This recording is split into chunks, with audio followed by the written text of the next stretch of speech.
Exactly 4 months ago मी माझ्या baby गर्लला जन्म दिला आणि त्याच दिवशी मी स्वतःला नव्याने भेटले. आफ्टर डिलेव्हरी न्यू मॉमच्या फिजिकल हेल्थची काळजी सगळेच घेतात, but what about mental and emotional health? जर तुम्ही न्यू मॉम असाल आणि तुम्हालाही थोडंसं मेंटली एक्झॉशन झालं असेल तर हा व्हिडिओ नक्कीच तुमच्यासाठी.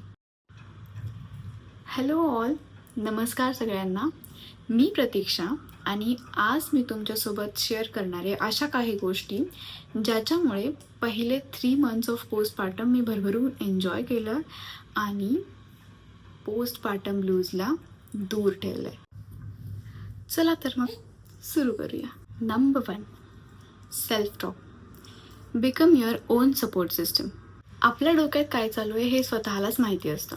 सो कॉन्स्टंटली स्वतःला सांगत राहा की हा जो फेज आहे तो टेम्पररी आहे आणि हा फेज मला एन्जॉय करायचा आहे. माझं बेबी हे इतकं छोटू आहे, ते एवढ्याच फेजमध्ये राहणार आहे.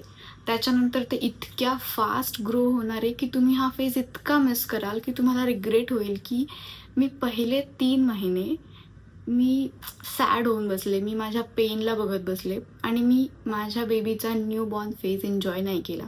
सो स्वतःला कॉन्स्टंटली सांगत राहा की येस, मी एन्जॉय करेल, मी हा फेज हॅपी राहील. माझ्या बेबीला परफेक्ट मम्मा नको आहे, माझ्या बेबीला एक हॅपी मम्मा हवी आहे. Number 2, meditation. As a new mom तुमचं ब्रेन हे नेहमी अलर्ट मोडवरती असतं. So train your brain to slow down.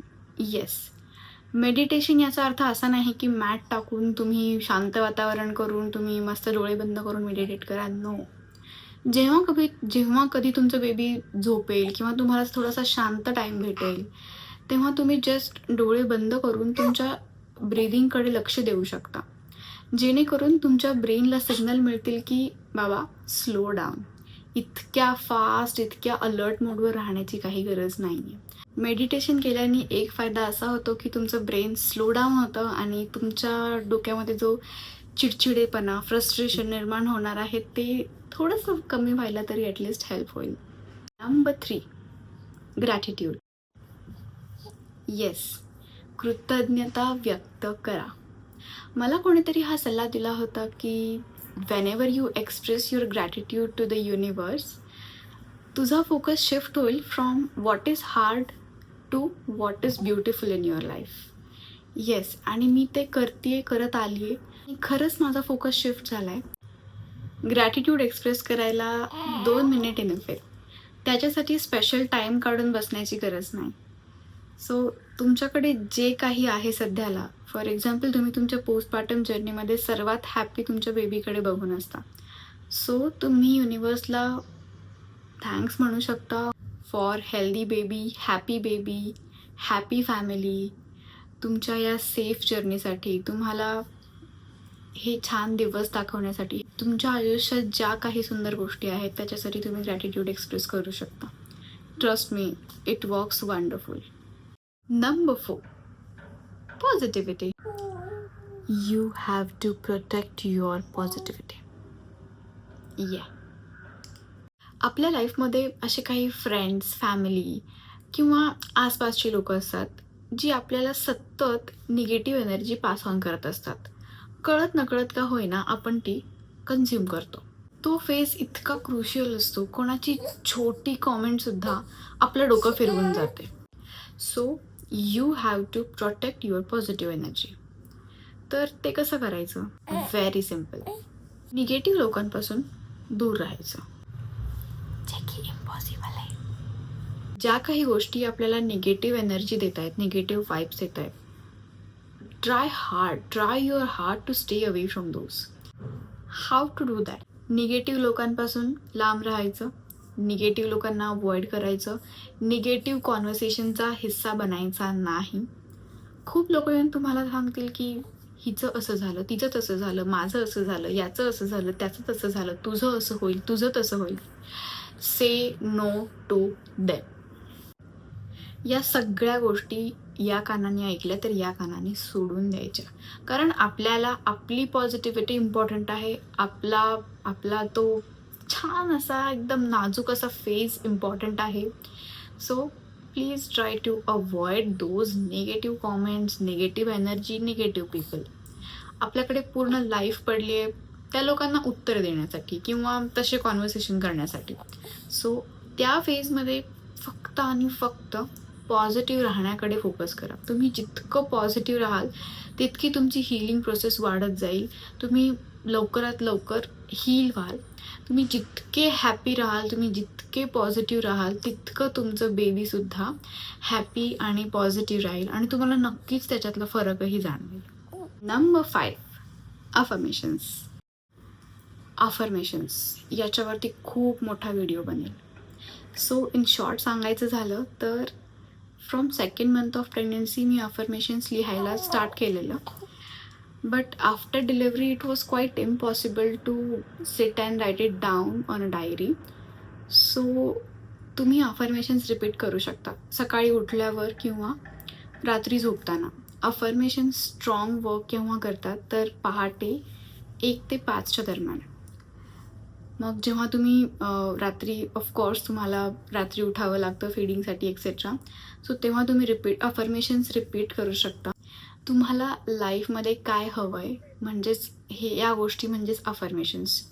तुम्ही स्वतःला रिपीट करू शकता की माझं बेबी हेल्दी आहे, मी हेल्दी आहे, माझी रिकव्हरी प्रोसेस फास्ट आहे, मी लवकरात लवकर बॅक टू नॉर्मल येणार आहे, मी पॉझिटिव्ह आहे, मी प्रत्येक निगेटिव्हिटीपासून दूर आहे. सो या अफर्मेशन्समुळे युनिवर्ससुद्धा तुम्हाला तुमच्या गोष्टी तुमच्यापर्यंत पोहोचवण्यासाठी नक्की मदत करतं. So try once. And number 6, breathing exercises.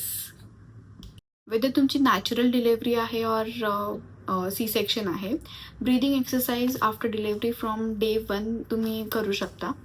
Breathing exercises केल्याने नर्वस सिस्टीम काम डाऊन होते.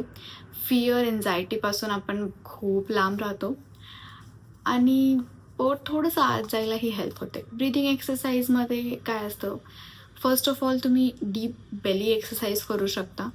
जर तुम्हाला हलकं पेन असेल तर तुम्ही ब्रीदिंग एक्सरसाइजेसमध्ये इनहेल, होल्ड, एक्झेलचा पॅटर्न करू शकता. For example, inhale for 4 seconds, hold for 4 seconds and exhale for 6 seconds.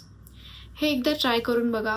जेव्हा कधी तुम्हाला राग येईल, जेव्हा कधी तुम्हाला फ्रस्ट्रेशन येईल, ब्रीदिंग एक्सरसाइज केल्याने नर्वस सिस्टीम काम डाऊन होते आणि तुमच्या ज्या फीलिंग्स आहेत, जे फ्रस्ट्रेशन आहे ते सुद्धा हलकं होण्यासाठी हेल्प होतं.